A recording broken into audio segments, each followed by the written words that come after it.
আসসালামু আলাইকুম। সাদাকা ফাউন্ডেশনের উদ্যোগে আজকে সিরাজগঞ্জ জেলার রায়গঞ্জ উপজেলার ব্যাংনাই গ্রামে পথচারীদের জন্য টিউবওয়েল স্থাপন করা হচ্ছে। আমাদের এই ভালো কাজগুলো এখন যেমন চলমান আছে, ভবিষ্যতেও আমাদের এই ভালো কাজগুলো ধারাবাহিকভাবে চলমান থাকবে। আর ধন্যবাদ এবং কৃতজ্ঞতা সবসময় ক্যামেরার পিছনের মানুষদের প্রতি, যারা ক্যামেরার পিছন থেকে আমাদের সবসময় সহযোগিতা করে। আমরা তাদের সহযোগিতার মাধ্যমেই কাজগুলা করতে পারি এবং আমরা আশা করি যে ভবিষ্যতেও আমাদের এই ভালো কাজগুলোতে তারা সহযোগিতা করবে, যাতে করে আমরা ধারাবাহিকভাবে এই ভালো কাজগুলো চলমান রাখতে পারি। বললাম এই বাজারে অনেক মানুষের আসলে পানির প্রয়োজন হয়।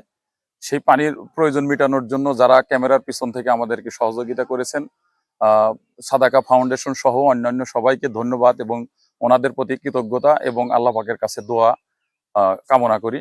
সবাই ভালো থাকবেন, আমাদের জন্য দোয়া করবেন এবং আগামীতেও আমার এই অত্র এলাকায় সামাজিক কাজগুলোর উন্নয়নমূলক কাজ করার জন্য আপনাদের সার্বিক সহযোগিতা প্রত্যাশা রেখে কথা শেষ করছি। আসসালামু আলাইকুম ওয়া রাহমাতুল্লাহ।